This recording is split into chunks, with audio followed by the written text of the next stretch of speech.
The Greatest Miracle in the World by Og Mandino. Take counsel. I hear your cry.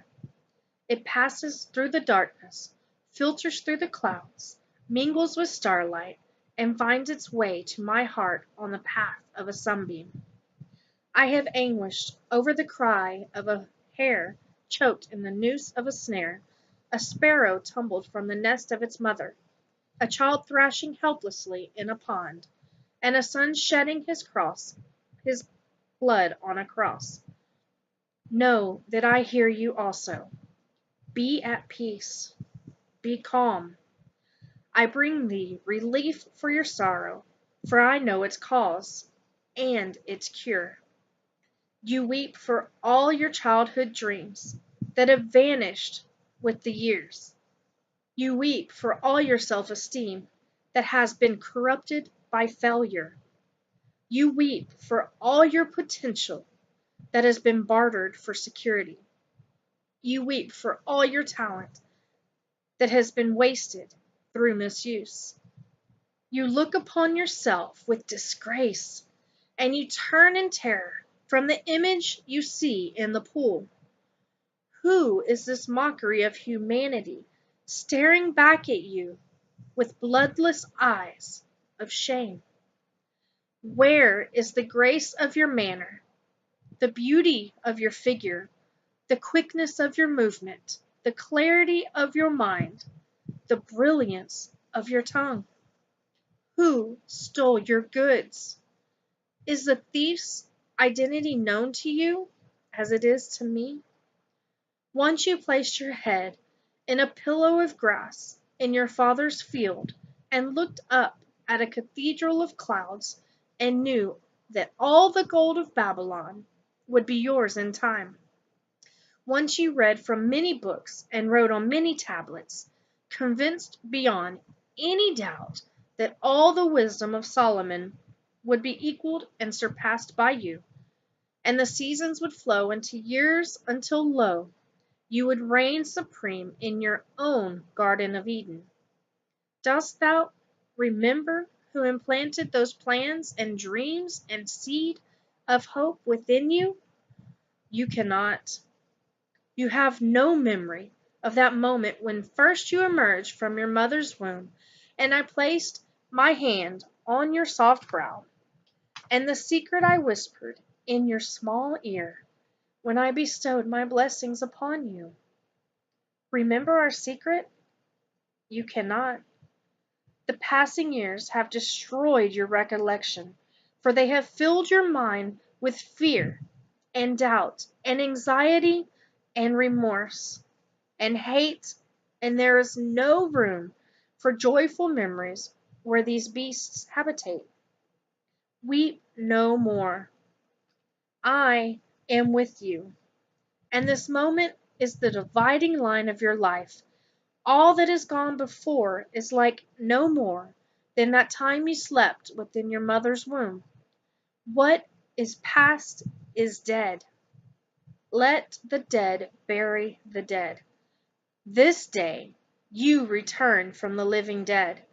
This day, like unto Elijah, with the widow's son, I stretch myself upon thee 3 times, and you live again.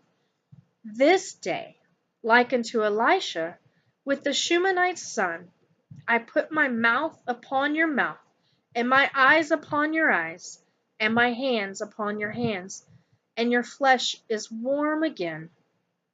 This day, like unto Jesus at the tomb of Lazarus, I command you to come forth, and you will walk from your cave of doom to begin a new life. This is your birthday. This is your new date of birth. Your first life, like unto a play of the theater, was only a rehearsal. This time the curtain is up. This time the world watches and waits to applaud. This time you will not fail. Light your candles, share your cake, pour the wine. You have been reborn. Like a butterfly from its chrysalis you will fly.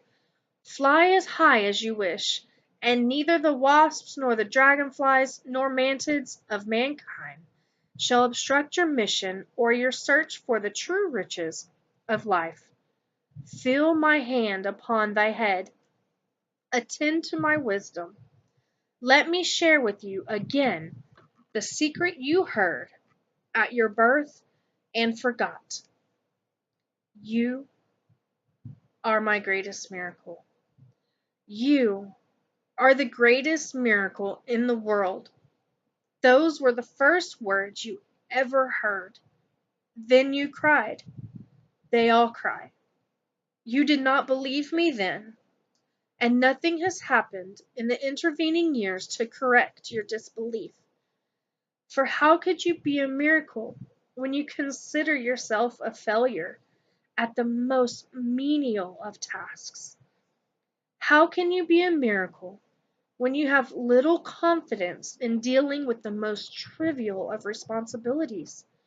How can you be a miracle when you are shackled by debt and lie awake in torment over whence will come tomorrow's bread?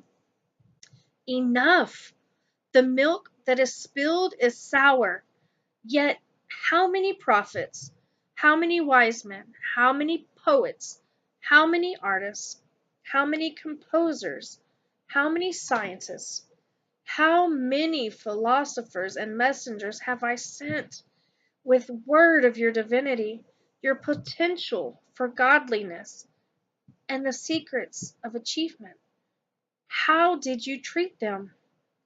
Still, I love you, and I am with you now, through these words, to fulfill the prophet who announced that the Lord shall set his hand again, the second time, to recover the remnant of his people.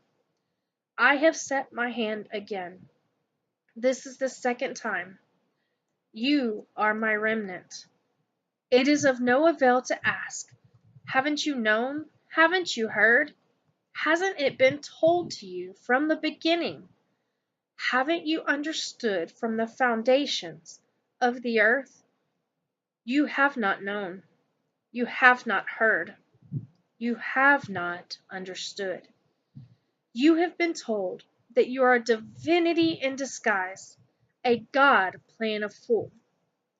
You have been told that a special rare, a special piece of work, noble in reason, infinite in faculties, express and admirable in form and moving, like an angel in action, like a god in apprehension. You have been told that you are the salt of the earth. You were given the secret, even of moving mountains, of performing the impossible.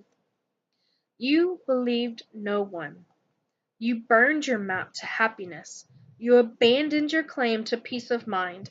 You snuffed out the candles that had been placed along your destined path of glory. And then you stumbled, lost and frightened, in the darkness of futility and self-pity, until you fell into a hell of your own creation. Then you cried, and beat your breast, and cursed the luck that had befallen you. You refused to accept the consequences of your own petty thoughts and lazy deeds, and you searched for a scapegoat on which to blame your failure. How quickly you found one! You blamed me. You cried that your handicaps, your mediocrity, your lack of opportunity, your failures were the will of God. You were wrong. Let us take inventory. Let us first call a roll of your handicaps. For how can I ask you to build a new life lest you have the tools? Are you blind? Does the sun rise and fall without your witness? No, you can see, and the 100 million receptors I have placed in your eyes enable you to enjoy the magic of a leaf, a snowflake, a pond, an eagle, a child, a cloud, a star, a rose, a rainbow, and the look of love. Count one blessing. Are you deaf? Can a baby cry, laugh, or cry without your attention? No, you can hear. And the 24,000 fibers I have built in each of your ears vibrate to the wind in the trees, the tides of the rocks, the majesty of an opera, a robin's plea, children at play, and the words, I love you. Count another blessing. Are you mute? Do your lips move and bring forth only spittle? No, you can speak, as can no other of my creatures, and your words can calm the angry, uplift the despondent, goad the quitter, cheer the unhappy, warm the lonely, praise the worthy, encourage the defeated, teach the ignorant, and say, I love you. Count another blessing. Are you paralyzed? Does your helpless form despoil the land? No, you can move. You are not a tree condemned to a small plot while the wind and world abuses you. You can stretch and run and dance and work, for within you I have designed 500 muscles, 200 bones, and 7 miles of nerve fiber, all synchronized by me to do your bidding. Count another blessing. Are you unloved and unloving? Does loneliness engulf you night and day? No, no more. For now you know love's secret, that to receive love it must be given with no thoughts of its return. To love for fulfillment, satisfaction, or pride is no love. Love is a gift on which no return is demanded. Now you know that to love unselfishly is its own reward. And even should love not be returned, it is not lost. For love not reciprocated will flow back to you and soften and purify your heart. Count another blessing. Count twice. Is your heart stricken? Does it leak and strain to maintain your life? No, your heart is strong. Touch your chest and feel its rhythm pulsating hour after hour, day and night, 36 million beats each year, year after year, asleep or awake, pumping your blood through more than 60,000 miles of veins, arteries, and tubing, pumping more than 600,000 gallons each year. Man has never created such a machine. Count another blessing. Are you diseased of skin? Do people turn in horror when you approach? No, your skin is clear and a marvel of creation, needing only that you tend it with soap and oil and brush and care. In time, all steels will tarnish and rust, but not your skin. Eventually, the strongest of metals will wear, with use, but not that layer that I have constructed around you. Constantly it renews itself, old cells replaced by new, just as the old you is now replaced by the new. Count another blessing. Are your lungs befouled? Does your breath of life struggle to enter your body? No, your portholes to life support you even in the vilest of environments of your own making, and they labor always to filter life-giving oxygen through 600 million pockets of folded flesh while they rid your body of gaseous waste. Count another blessing. Is your blood poisoned? Is it diluted with water and pus? No. Within your 5 quarts of blood are 22 trillion blood cells, and within each cell are millions of molecules, and within each molecule is an atom oscillating at more than 10 million times each second. Each second, 2 million of your blood cells die to be replaced by 2 million more in a resurrection that has continued since your first birth. As it has always been inside, so now it is on your outside. Count another blessing. Are you feeble of mind? Can you no longer think for yourself? No, your brain is the most complex structure in the universe. I know.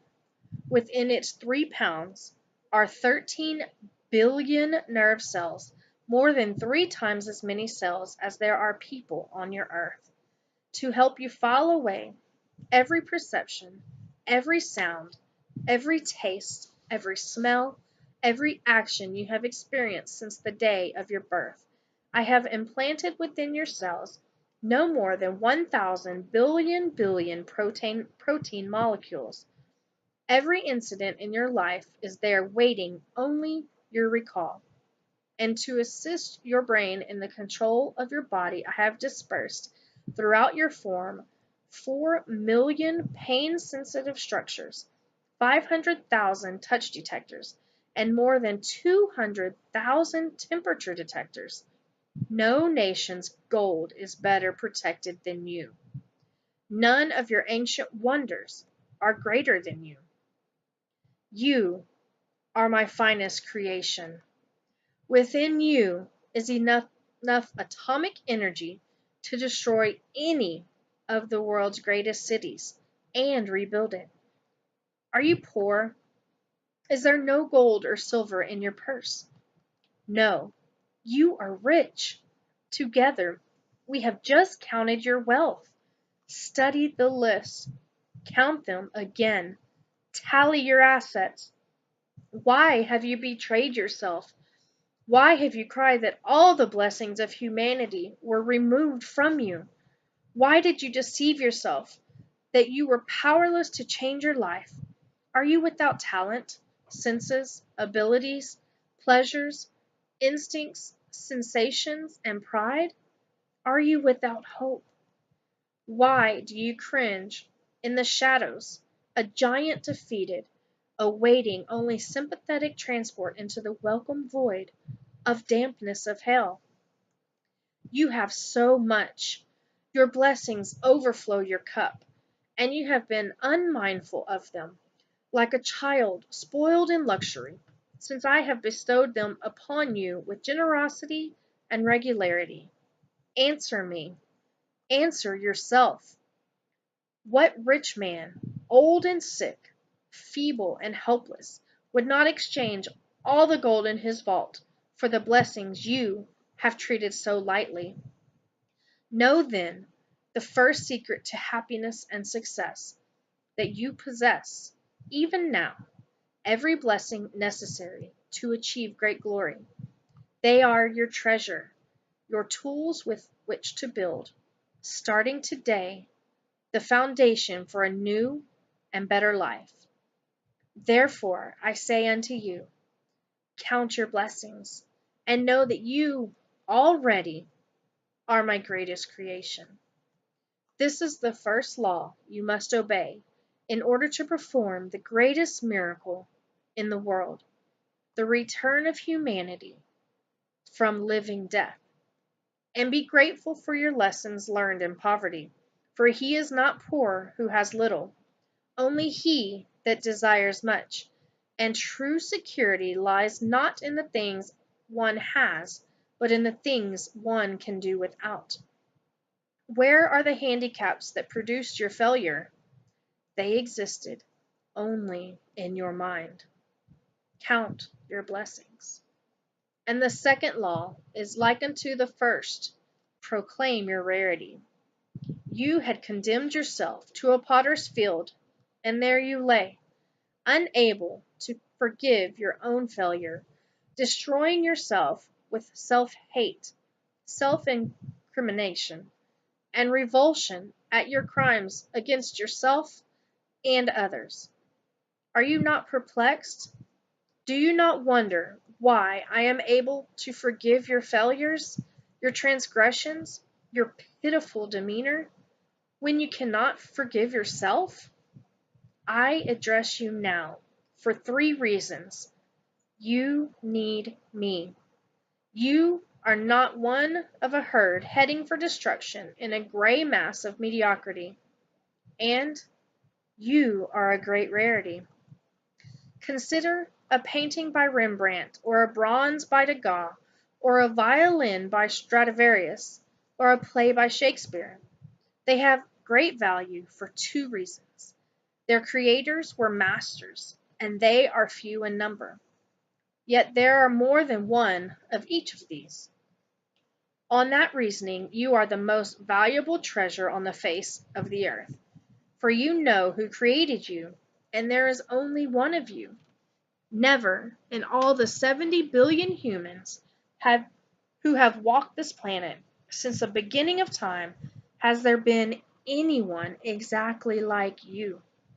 Never until the end of time will there be another such as you. You have shown no knowledge of or appreciation of your uniqueness, yet you are the rarest thing in the world. From your Father, in his moment of supreme love, flowed countless seeds of love, more than 400 million in number. All of them, as they swam within your mother, gave up the ghost and died. All except one, you.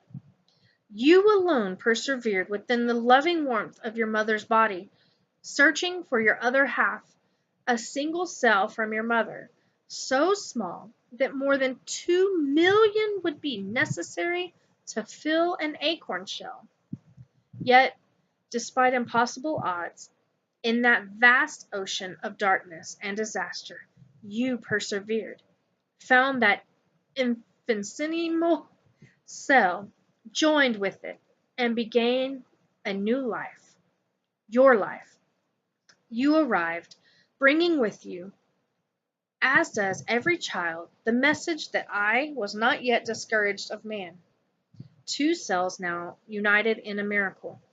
2 cells, each containing 23 chromosomes, and within each chromosome hundreds of genes, which would govern every characteristic about you, from the color of your eyes to the charm of your manner to the size of your brain, with all the combinations at my command, beginning with that single sperm from your father's 400 million, through the hundreds of genes in each of the chromosomes from your mother and father. I could have created 300,000 billion humans, each different from the other. But who did I bring forth? You! One of a kind, rarest of rare, a priceless treasure possessed of qualities in mind and speech and movement and appearance and actions as no other who has ever lived, lives, or shall live. Why have you valued yourself in pennies when you're worth a king's ransom? Why did you listen to those who demeaned you? And far worse, why did you believe them? Take counsel. No longer hide your rarity in the dark. Bring it forth. Show the world. Strive not to walk as your brother walks, nor talk as your leader talks, nor labor as do the mediocre. Never do as another. Never imitate. For how do you know that you may not imitate evil? And he who imitates evil always goes beyond the example set, while he who imitates what is good always falls short. Imitate no one. Be yourself. Show your rarity to the world, and they will shower you with gold. This, then, is the second law. Proclaim your rarity. And now you have received 2 laws. Count your blessings. Proclaim your rarity. You have no handicaps. You are not mediocre. You nod. You force a smile. You admit your self-deception. What of your next complaint? Opportunity never seeks thee? Take counsel, and it shall come to pass. For now I give you the law of success in every venture. Many centuries ago, this law was given to your forefathers from a mountaintop. Some heeded the law, and lo, their life was filled with the fruit of happiness, accomplishment, gold, and peace of mind. Most listened not, For they sought magic means, devious routes, or waited for the devil called luck to deliver them the riches of life. They waited in vain, just as you waited, and then they wept, blaming their lack of fortune. The law is simple. Young or old, pauper or king, white or black, male or female, all can use the secret to their advantage. For all the rules and speeches and scriptures of success and how to attain it, only one method has never failed. Whomsoever shall compel ye to go with him 1 mile, go with him 2. This then is the third law, the secret that will produce riches and acclaim beyond your dreams. Go another mile. The only certain means of success is to render more and better service than is expected of you, no matter what your task may be.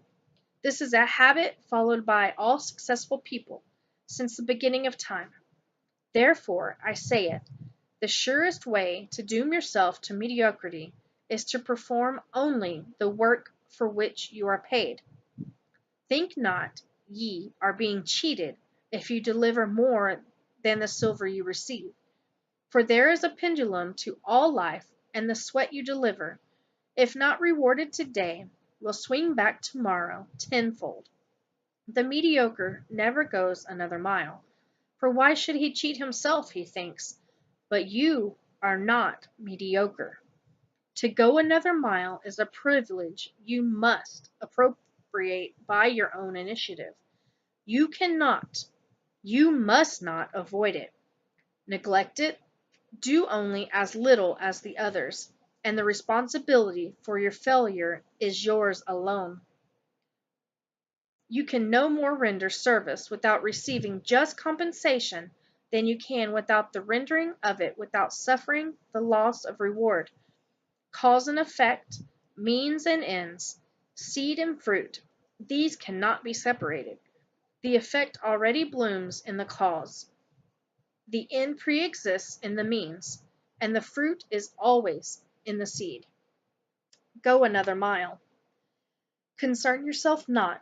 Should you serve an ungrateful master, serve him more. And instead of him, let it be me who is in your debt. For then you will know that every minute, every stroke of extra service will be repaid. And worry not, should your reward not come soon, for the longer payment is withheld, the better for you. And compound interest on compound interest is the law's greatest benefit. You cannot command success, you can only deserve it. And now you know the great secret necessary in order to merit its rare reward. Go another mile. Where is this field whence you cried, there was no opportunity? Look, look around thee. See, where only yesterday you wallowed on the refuse of self-pity, you now walk tall on a carpet of gold. Nothing has changed, except you, but you are everything. You are my greatest miracle. You are the greatest miracle in the world. And now the laws of happiness and success are 3. Count your blessings. Proclaim your rarity. Go another mile. Be patient with your progress. To count your blessings with gratitude. To proclaim your rarity with pride. To go an extra mile and then another. These acts are not accomplished in the blinking of an eye. Yet, that which you acquire with most difficulty, you retain the longest, as those who have earned a fortune are more careful of it than those by whom it was inherited. And fear not, as you enter your new life. Every noble acquisition is attended with its risks. He who fears to encounter the one must not expect to obtain the other. Now you know you are a miracle, and there is no fear in a miracle.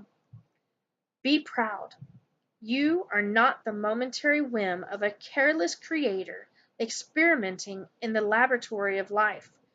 You are not a slave of forces that you cannot comprehend. You are a free manifestation of no force but mine, of no love but mine. You were made with a purpose. Feel my hand. Hear my words. You need me, and I need you. We have a world to rebuild, and if it is requireth a miracle, what is that to us?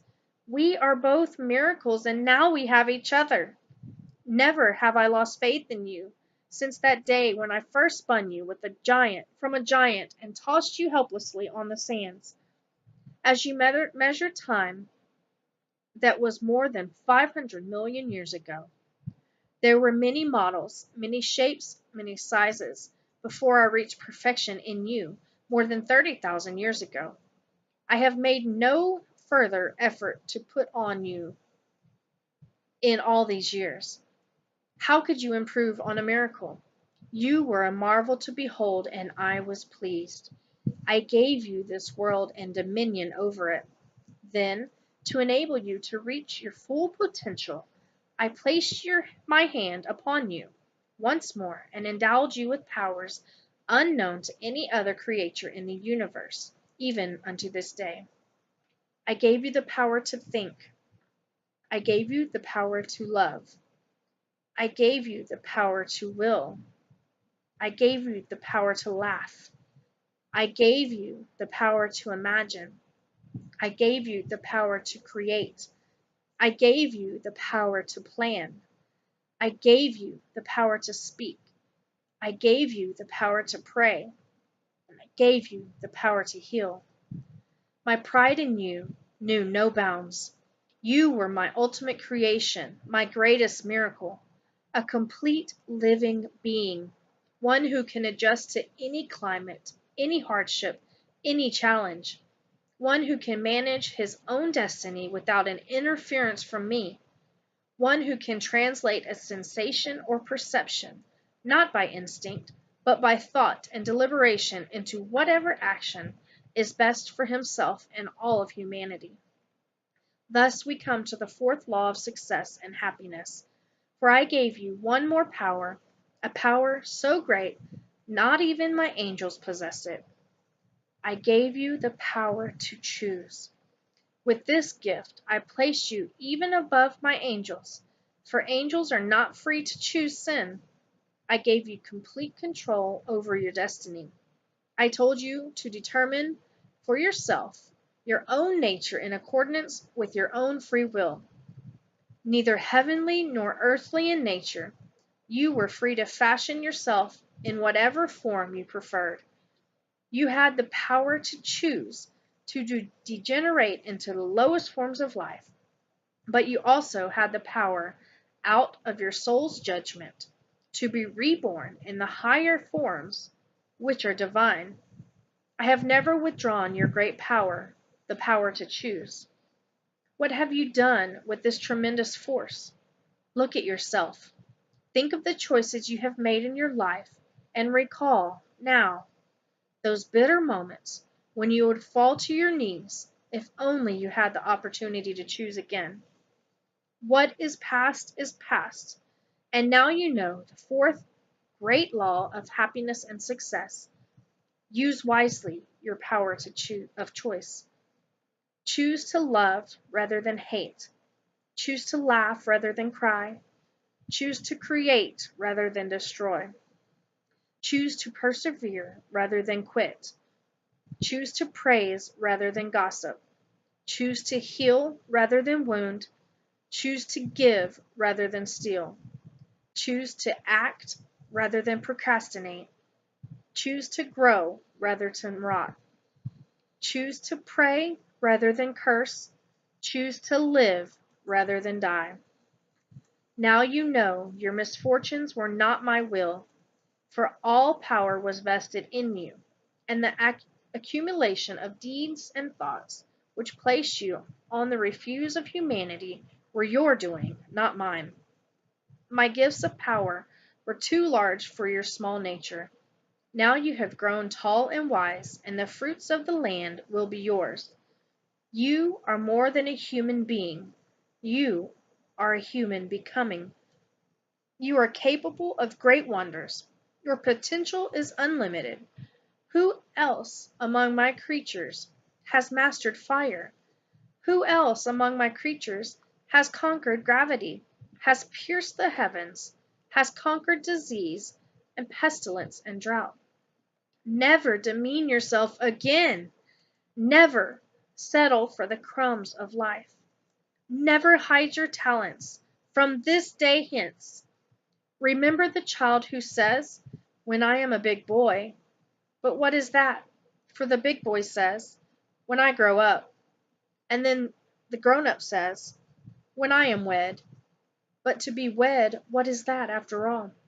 The thought then changes to, "When I retire."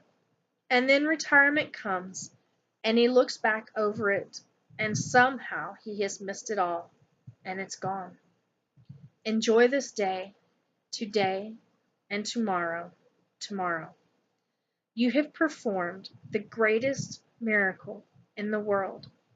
You have returned from a living death. You feel self-pity no more, and each new day will be a challenge and a joy. You have been born again, but just as before, you can choose failure and despair, or success and happiness. The choice is yours. The choice is exclusively yours. I can only watch, as before, in pride or sorrow. Remember, then, the 4 laws of happiness and success. Count your blessings. Proclaim your rarity. Go another mile. Use wisely your power of choice. And one more, to fulfill the other 4. Do all things with love. Love for yourself, love for others, and love for me. Wipe away your tears. Reach out, grasp my hand, and stand straight. Let me cut the grave claws that have bound you.